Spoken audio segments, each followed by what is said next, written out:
आज की वीडियो में हम समझेंगे कि क्यों 2025 के शुरुआत से ही इंडियन स्टॉक मार्केट लगातार गिरता जा रहा है। अगर हम इंडिया के 3 सबसे बड़े इंडाइसिस को देखते हैं तो हमें पता चलता है कि बैंक निफ्टी 12%, निफ्टी 13% और सेंसेक्स जैसे बड़े इंडेक्स अपने हाई से 13% डाउन है। सेम इसी प्रकार सभी शेयर में भी भयंकर गिरावट को देखा जा सकता है। For example Tata motor 40%, Adani 50% और रिलायंस इंडस्ट्रीज जैसे शेयर अपने हाई से 25% डाउन है। तो ओवरऑल हम यह समझने की कोशिश करेंगे कि आखिर क्या रीजन हो सकता है इस डाउनफॉल के पीछे। साथ ही में हम यह भी समझने की कोशिश करेंगे कि आखिर कब तक मार्केट रिकवर कर सकता है और ऐसी परिस्थिति में अपने आप को कैसे समझा कर रखा जा सकता है। हम इस वीडियो को 3 चरण के माध्यम से समझने की कोशिश करेंगे। पहला, how Trump policies are affected. दूसरा, how domestic challenges are affected. और तीसरा, सेक्टर वाइज प्रॉब्लम के बारे में आज हम बात करेंगे। तो चलिए शुरू करते हैं अब बिना किसी देरी के।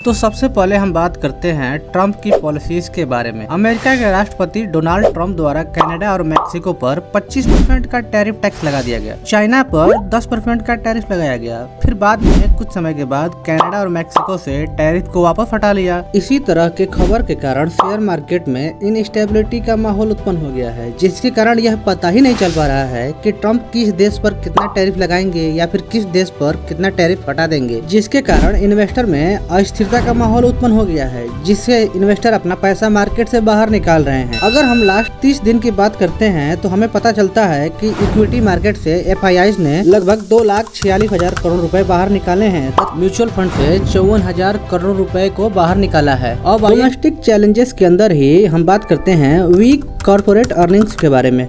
हमने देखा कि कैसे Q3 और Q4 की अर्निंग में ज्यादातर कंपनियों को अपने पिछले प्रॉफिट को बचाने में ही ज्यादा मुश्किलों का सामना करना पड़ रहा है। ज्यादातर कंपनियां तो लॉस में चली गई हैं, जैसे इंडिगो जैसी कंपनी अच्छे प्रॉफिट से सीधा लॉस में चली गई है। इस बार जीएसटी कलेक्शन में भी कमी आई है। पिछले दिसंबर में जीएसटी 1.64 लाख करोड़ था, जो 2023 की तुलना में 2.97% कम है। सेक्टर वाइज प्रॉब्लम, जैसे मेटल सेक्टर में यूएस द्वारा 25% का टैरिफ लगाया गया है, जिसके कारण इंडियन एल्यूमिनियम और स्टील मैन्युफैक्चरिंग कंपनी को काफी बड़ा नुकसान का सामना करना पड़ रहा है। रियल एस्टेट सेक्टर, इसमें आरबीआई ने रेपो रेट 6.7% रखा, जिसके कारण होम लोन की ईएमआई बहुत महंगी थी, इसीलिए बहुत लोगों ने होम लोन लिया ही नहीं, जिसके कारण इस क्षेत्र में काम करने वाली कंपनी जैसे डीएलएफ, प्रेस्टीज एस्टेट हो गया, वो अपने हाई से 13% डाउन है।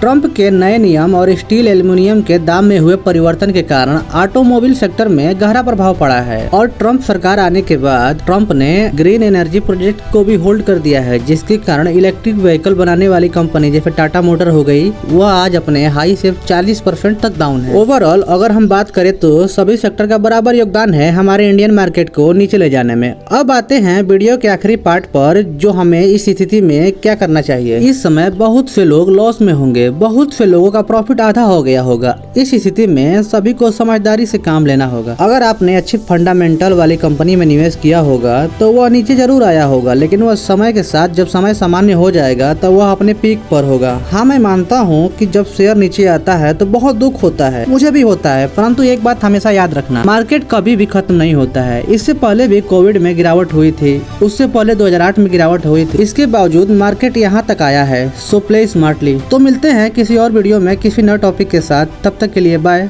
वीडियो देखने के लिए थैंक यू।